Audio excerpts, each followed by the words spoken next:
I can't hear you, Hillary.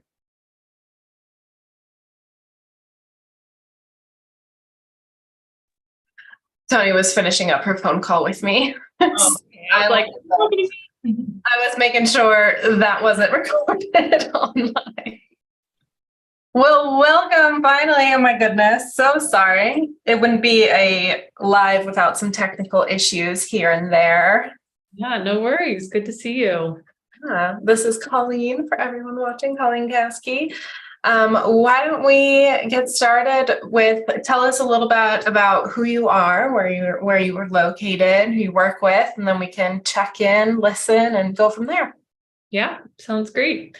Colleen Caskey. I am currently zooming in from Charleston, South Carolina, where my husband and I live. We lived here for about a year now. I work with Intervarsity Christian Fellowship. I'm starting a new role as the director of our athletes ministry, Athletes Intervarsity. And yeah, I've worked for Intervarsity for about 15 years, and I got involved with Luke 10, I think in the beginning of the school year in 2018. So I think September 2018 is when I got involved with Luke 10. Oh, wow. 2018. Yeah, I think I was in your Church 101, right? We're Church 101 together. Yes, yeah. I was technically supposed to be training John, or John was supposed to be training me. I don't know. It was interesting, but one of those. Yes, it was great. It was great to be Church 101, such a bonding experience. So I have fond memories of those meetings together. Yeah, they were definitely fun. Great. Well, should we start off with a check-in then? Yeah, that sounds great. I'm checking in. I was a little flustered. Can't wait to listen and calm down.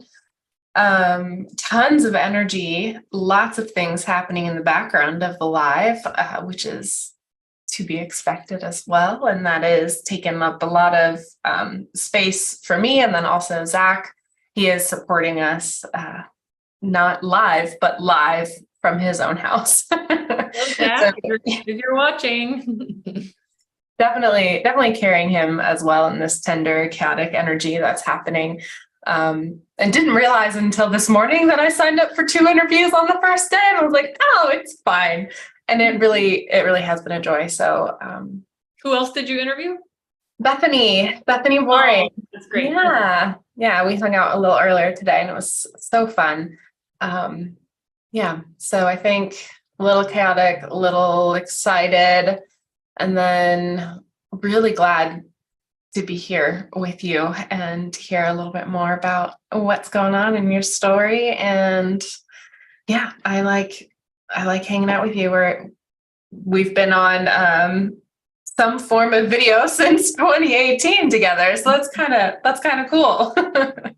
Yes, I love it. I know it's crazy to think that's a long time ago. Was that 7 years ago? Wait, 2018, 18, 19, 20, 21, 22, 23, 5? 5 years ago. Okay, I can't do math, but yes, that's a long time. It is. I think you were zooming in from the Frisbee field when we would do Church 101 before. So like I have gotten pieces of your life. Nice. I barely remember that, but that makes a lot of sense.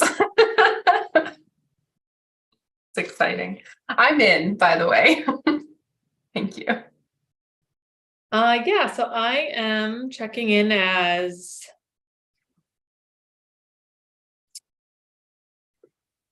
I'm feeling, I think, kind of a nervous, excited, thinking about this interview and just honored to be asked, but also wanting to kind of steward this well and share well. And so it feels, I was a college athlete, and it feels like a good pregame mindset was to be excited for the game, but also a little nervous so that, you could show up with the energy that you needed. So I think I'm feeling a little bit of that heading into chatting with you now. And yeah, I mentioned that I'm starting this new role as the director of Athletes Intervarsity. And I just sent out an official letter today to my prayer support team, letting them know about this role. So I've been kind of waiting for the right time to send that out, and just have received so much love in the last hour and a half from people reaching out and congratulating me, and people I forgot were on that prayer letter list are reaching out. I'm like, oh yeah, it's good to connect. So feeling excited about what the Lord has ahead, and grateful for all the support I have and so many people. Just reaching out to want to congratulate me in this next role. Yay. Oh, that's so cool. I'm glad the email was sent, and then such an amazing thing to get immediate response from emails. Yes. Well, when you send these emails to these ministry lists or, distribution lists, and sometimes you get no responses. You're like, maybe no one gets these, but I get emails and I don't always respond. So this one had some big news, and it was nice to have a number of people reaching out and saying they got it and heard the news. So good reminder, keep sending those ministry update emails because people do read them. Yes. And every now and then they'll respond. Yes. Wonderful. Well, why don't we just quiet a bit and listen on if there's anything we need to talk about. We did chat about some questions. We'll definitely be thinking on those, but if there's anything else that either we need to talk about or that Jesus wants us to know in this moment. I'm going to leave my video on. I am going to mute. And do you want to do maybe 2 minutes? Sure. Sounds good. Right. Sounds good. And if you're joining in from home, welcome to the Relational Revolution Live. And embrace the silence with us as we just listen to ourselves and listen to Jesus on what he has for us today.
All right.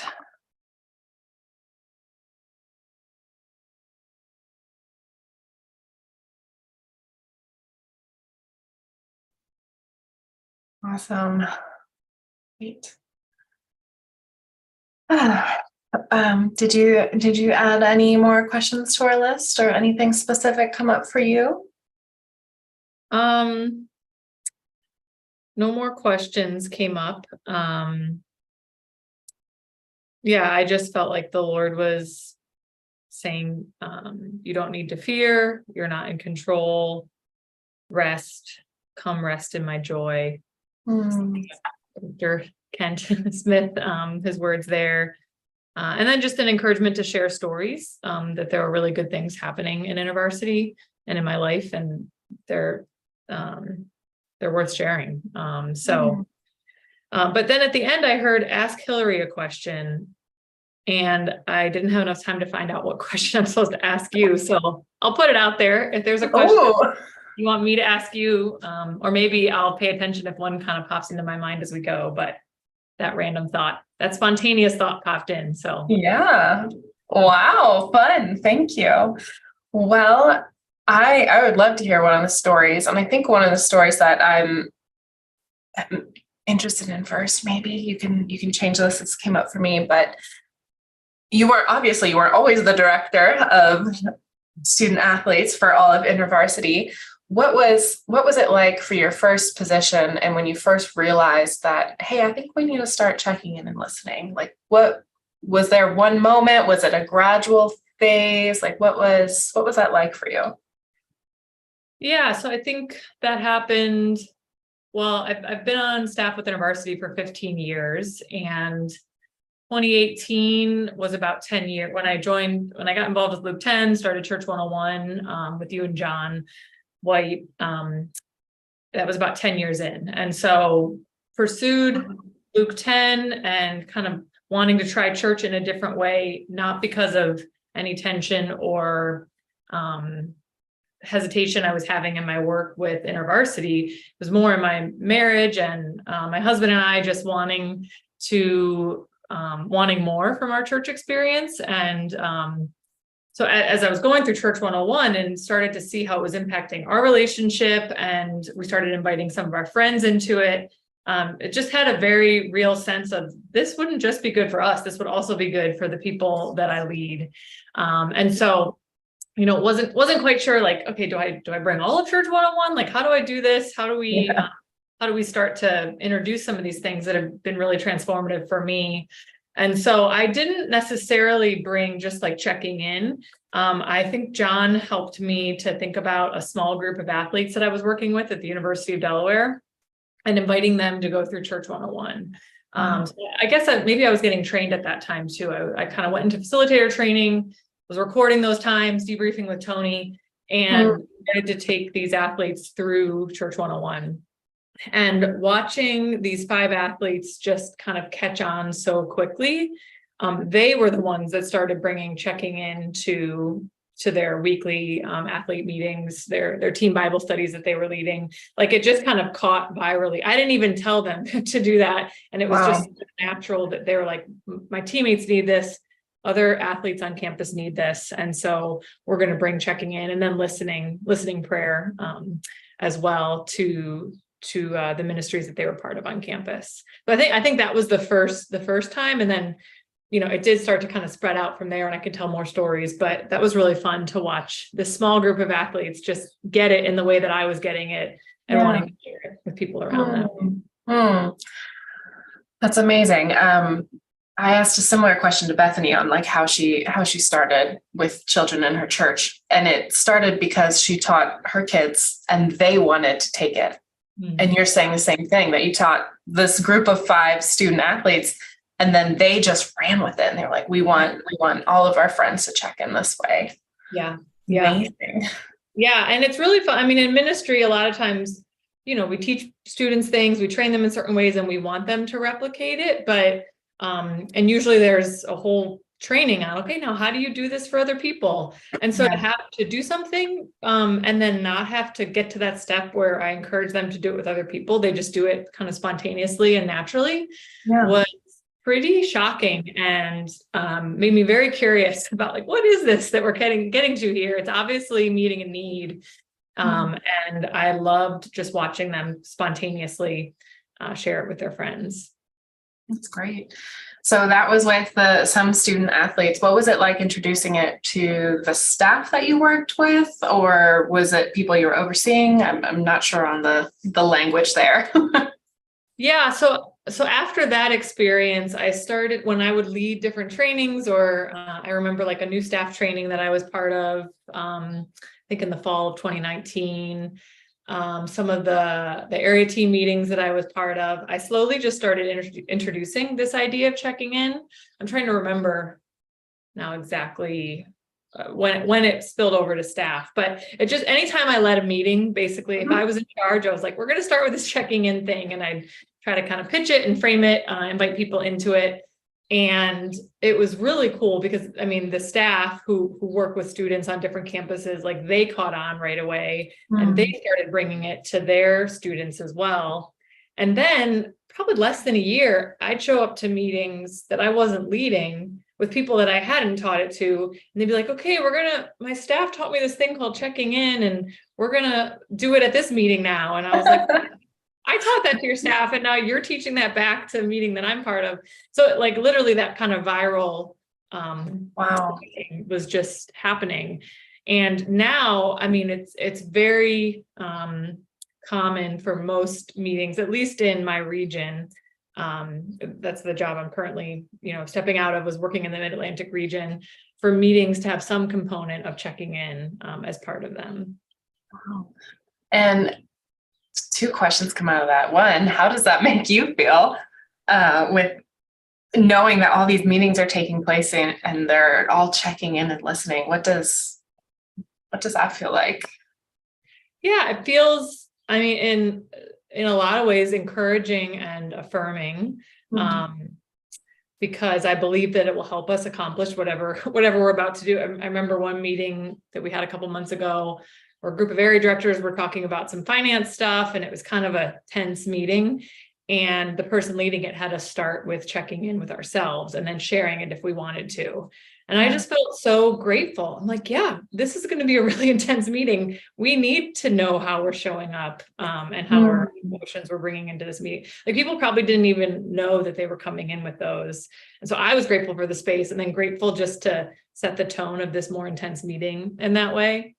I think sometimes I can feel discouraged though as well, because for people maybe that I haven't specifically trained in it, and they've kind of gotten the ripple effect of someone taught them about checking in. There's definitely the like, oh, I'm good, I'm fine, kind of that. And if I'm not leading or facilitating, it's hard for me to jump in and be like, wait, that's not an emotion. Like that's not a feeling word. Try again. Yeah. So, and I mean, it's like it's also when it's not totally the point. Just trying to balance like what's appropriate and how to keep educating and encouraging kind of healthy rhythms around this practice and healthy like skill development, while also knowing that it's not always my place to do that. So trying to do that when I can and just hold it loosely when maybe it's not going as like up to the standards that I want it to, or Luke 10 standards. That's cool. So you mentioned right before this intense meeting, you said it was a finance meeting. Is that right? Yeah. That she had you guys check in with yourselves. How intense makes me think heavy. How were emotions received? How was that like, how was that reciprocated if somebody didn't realize how intense they felt about the finances? What was kind of that culture of safety there in that group? Yeah, I think enough people have been part of checking, and there's probably even jokes happening in the chat like, oh, Colleen, we're checking in, doing the emotional stuff. But it's all in good natured joking. And I think there were a couple people who were like, I'm fine, no emotions, and I was a little bit like, okay, but there was enough people in the meeting that were vulnerable and like, oh, I'm checking in as nervous or fearful or curious or, kind of, what I felt like was making space for like, this is a heavier conversation, and I'm not alone in feeling that. We're all to a degree feeling the heaviness of this conversation. So I felt really grateful, and like people entered in and were honest, and we weren't penalized for it. There's not this culture of like, oh, you have to be professional and you can't have heavy emotions. But that acknowledging our heavy emotions helped us have the conversation well. And has that always been like a reality in your staff meetings or in meetings in general that you've been a part of, that you can show up and be safe? Or is this something that you've introduced in the past 5 years and you're finally like, oh my goodness, I can finally feel safe here, or not be nervous to be scared or something? Yeah, I've always felt a degree of comfort and safety on the teams that I've been part of. I think when depending on what group of people is gathering, there might be less familiarity, and we're pretty close. We're pretty close community in my staff community, my region. So I think more broadly, maybe with newer people, it sets that safety more quickly. And I feel like it's just been a tool that's been really helpful, that now we're practicing more broadly, and hopefully then making new people also feel safe when they come in, that this is a place where they can really show up as they are. Yeah. Yeah. So in the beginning, you mentioned you wanted to share some stories. Any story in particular that was popping out for you when you were just kind of like, oh, I need to share them. They are good stories. It can be around staff or students, maybe yourself. Yeah, let me think for a sec.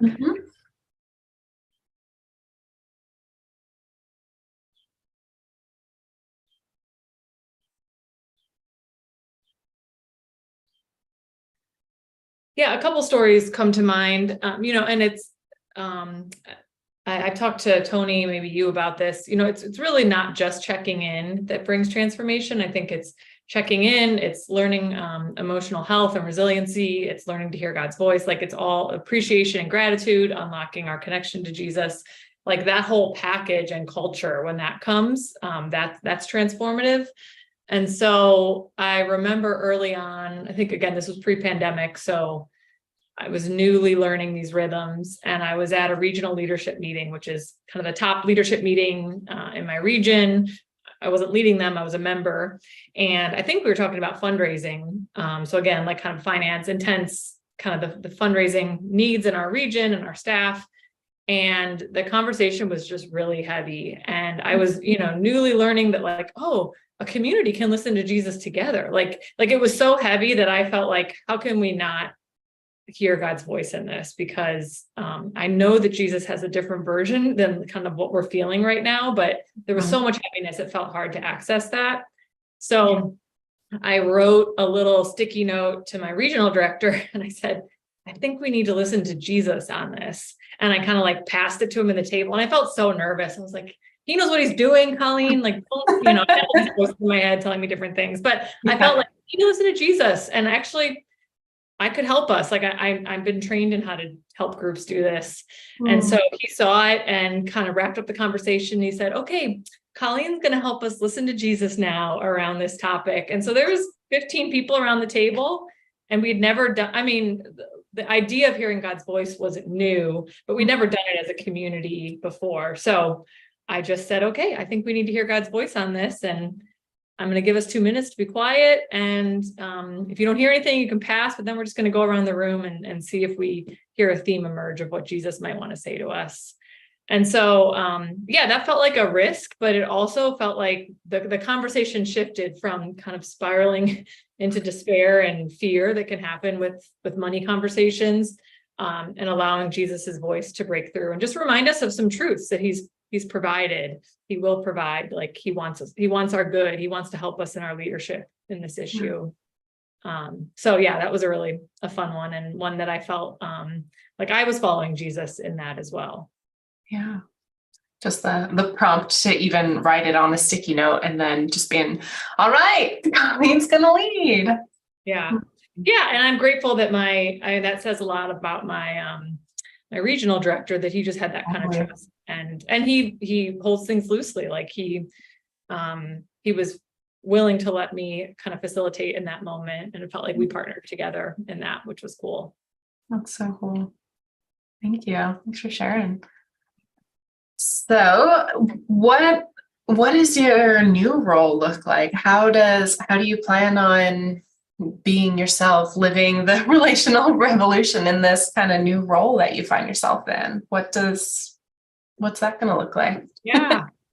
Well, my official start date is July 1, so I still have a little bit of space, but okay. I am just trying to think through, and a lot of things, like, I'm already in certain teams and meetings that are currently happening. I'm just not kind of the head honcho at this point. There's someone else who's directing us. So I really want to develop this culture of, like, healthy teams who are resilient and emotionally healthy and aware, who know how to hear God's voice together. Mhm. And I want that to trickle down to which I've seen. I mean, I just trust it will happen because that seems to be what happens with these rhythms, that it will trickle down to the staff across the country who are working with athletes and bringing these skills to their athletes as well. So, in every meeting I lead, I want to have some component of connection at the start through check-ins or through gratitude and appreciation stories. And then just make it a practice that regularly throughout the meeting, we will stop and check in with Jesus and hear from him as well. I'm a little nervous about it because my region's caught on board, I think mostly. But I now will have staff around the country. I don't know as many of these staff as well. And so there can be different resistance to the idea of hearing God's voice, or even the idea of like sharing an emotion. So I'm recognizing there'll need to be some training, some kind of scaffolding, setting people up well, but also just kind of gently, I feel like John White quote is coming to me, like gently beating the drum or something. Relentlessly, gently, beating the drum of culture. Yes. No, yes, because culture eats strategy for breakfast. I actually said that quote in one of my interviews for this role. Amazing. Well, so because people were asking what my strategy was, and I was like, we need to listen to Jesus around what our strategy is going to be, but I want a culture of like healthy connection with each other and hearing Jesus's voice regularly. And I said, because culture eats strategy for breakfast. Yes. And I got the job. No, I don't know. Great quote. Take it from John White. All your interviews. That's great. Yeah. So I think there's that component of kind of how I lead meetings, how I facilitate. And then also another thing that I've had the chance to do over the past 4 or 5 years is bring these rhythms into our athlete conferencing space. So we do a 24-hour overnight. And the past 3 years or 4 years, I have trained a team of small group facilitators beforehand, who are usually our InterVarsity staff, athletes, InterVarsity staff, and volunteers. And I have, and then they lead, we have it be a small group driven kind of table church, to use Luke 10 language, driven conference setting where they connect deeply at their tables, they learn these rhythms. And so that's happened primarily in our Mid-Atlantic region. And I would love to see that multiply into how we gather athletes across the country for overnights and get them off campus and things like that. So yeah, still kind of thinking about what that implementation will look like, but we've seen a lot of success in our Mid-Atlantic conference or East Coast conference. And so I'm excited to bring that to athletes across the country. Yeah. And the director role, I think I'm just now catching up. I'm so sorry. The director role isn't just the Mid-Atlantic, is it? It covers all of the United States. Yeah. Is that accurate? I'll be part of there's a national director team of people who do focus ministries. So yeah, I'll oversee the whole country along with, there's a director for our Black campus ministries, our Greek fraternity and sorority, nurses, Christian fellowships. Like we have all these kind of corners of campus. We call them focus ministries. And so I'll now represent the athletes to our national, like I'll represent athletes within the organization and then also lead kind of downward as we multiply athlete work across the country. That's intense. Yeah. It's been a Jesus-led decision to get here, and feeling overwhelmed some days, but ultimately excited because I do feel like this is the right time, and the Lord, I just want to bring these things that I've learned. I mean, really being part of Luke 10, I think, and seeing these rhythms get implemented in my own life and my staff and students, it just feels like that's a key part of this leadership role that the Lord has for me next. Beautiful. Thank you. What time did I say we had for our meeting? Do you remember? I don't remember. So I blocked off an hour, but we can wrap it up whenever. I know it's been a long day of streaming. So if you feel like we've got what we're supposed to, I am supposed to ask you a question though. Yeah, maybe. I think I was thinking for 30 to 45 minutes. So we definitely have time, and I don't want to cut off your question, but if it has arisen, you can. I'm going to talk a little bit to anybody watching about donations. And when I do that, you can maybe think of that question. So if you are joining us and watching, this is a fundraiser. And if you become a new strategic partner or you increase your monthly giving, we are giving away the audiobook version of The Relational Revolution. And it is going to be read by none other than John White. So if you want a free audiobook, it's not that expensive. It is available, so you can go buy it. But if you want a free one, increase your monthly giving or just start, and we'll send you proper codes and everything to get you set up. So thank you. I think that's my spiel. Sounds good. I didn't realize the audio version. I need to look that up. So that's great. So if you increase your giving, do you get the audio version too? Yes, you do. Yeah. Jesus around that. So I love this fundraising creativity that you guys are rolling out. Well, thank you. It looks like we just got a message from Shannon. Oh, hi, Shannon. And it just popped up on my computer, but I don't know where it went. Oh, wonderful. Here it is. Someone who did not put their name says, Colleen, I wish you were my boss. Your priority of healthy teams that can hear God's voice together sounds so fun. Oh, it was Shannon. Oh, okay. It's like, that sounds kind of like Shannon, but thank you, Shannon. And Shannon's on our leadership. Hillary and I are on a leader team together, and Shannon's on our leader team. So I appreciate that encouragement. And we get to be on live and on Zoom together for our leader team this coming Wednesday, 11 Central, 12 noon. Feel free to tune in and watch a community in practice. This is going to be our last session for today. And tomorrow, I believe we start at 9 a.m. Central, 10 a.m. Eastern. The schedule is going to be on Instagram. We're putting it on the website as well. I need to make some tweets. I accidentally missed a meeting on Wednesday, so just changing that graphic a little bit. But that will all be there, and we're working on getting replays available for the evening times for people to tune in and watch what happened during the day, because this is during the day and you might be working. I know there was some that I was like, oh, I wanted to watch Ryan's before this, and now that I know Bethany was on as well, so it'd be great to see those. I have thought of my question for you. If Go for it. Now's the time for that.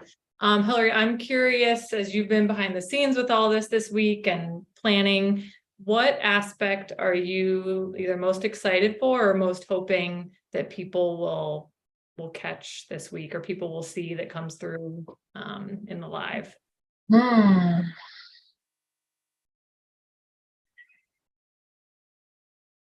Oh, that's a great question. I think the way in which we interact with one another and the way that we care and connect and the curiosity and gentleness that we bring to every meeting is so special. And it's hard to communicate in words, the interactions. And I think that level of interaction, like the different interviews, the different circles, the different meetings that will happen, it's so hard to name it, to find adjectives, because I'm on the communication side, and we'll have labels for these meetings and copy and like punchy lines, but it's so hard to name the trust and the relationship that has been built through checking in together, listening together, practicing together, and just holding tensions together and having hard conversations well with one another is so beautiful and worth it. That I hope people are like, oh, I want that. And if you do want that, Colleen's hosting an intro call tomorrow. I am. Well, that's what I was just thinking. I was like, yeah, you can describe it, you can read about it in the books, but then you get to experience it when you're on an intro call, a church 101, and then a leader team. So as you're saying that, I was just thinking, if you're out there listening, that would be a great thing to join in. Then you get to experience it. And I think you're right, though, the live, just watching how everyone interacts with each other, just gives a different picture, tells a different story than maybe what people have seen before. And that was true for me. So I will pray with you that happens this week. Thank you. Thank you. Well, it doesn't look like we have any more questions. Do you have any more questions? I was looking at our chat. Yeah, I don't think so. All right. Well, then why don't we do a closing round as we do? We don't learn from just experience, but through reflection of that experience. And our closing round is just kind of a summary of what did you see happen today, or what are you taking away?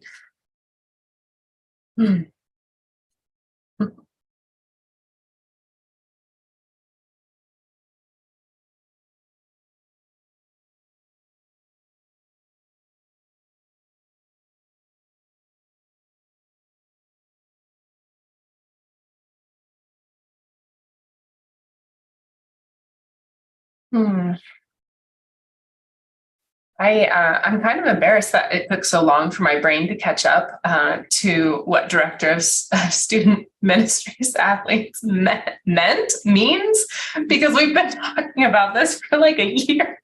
There's lots of titles and names, and they all mean different things in different organizations. So, and it clicked that it isn't just the Mid-Atlantic, because for so long you've just been in the Mid-Atlantic, and I've just put you as Intervarsity as a Mid-Atlantic thing, and you run all of that anyway. So now you're just running it more on that side, but it's just all encompassing across the United States, which is huge. And yeah, and it's just Intervarsity is a huge organization, so it's just our athlete ministry, which is, I think a big important part of what we do. We reach the whole campus, but I will be directing our athlete work specifically.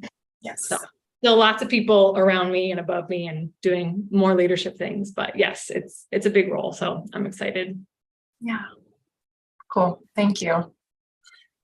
I think my takeaway was getting to pause and listen after we checked in, just realizing how helpful that was to kind of settle my mind, and helped me to be Jesus-led, us to be Jesus-led in this meeting. And so I'm good at incorporating check-ins at the start of meetings that I facilitate and lead in my work. But the next step of, hey, can we take a moment and listen right now, feels like maybe a new invitation for me to start implementing more regularly. So I was grateful for that reminder. Thank you. All right. Well, that is all for today. I will see you Wednesday, and we'll pick up on streaming tomorrow, 9 Central, 10 a.m. Eastern. Great. Thanks, Hillary. Thank you. See ya.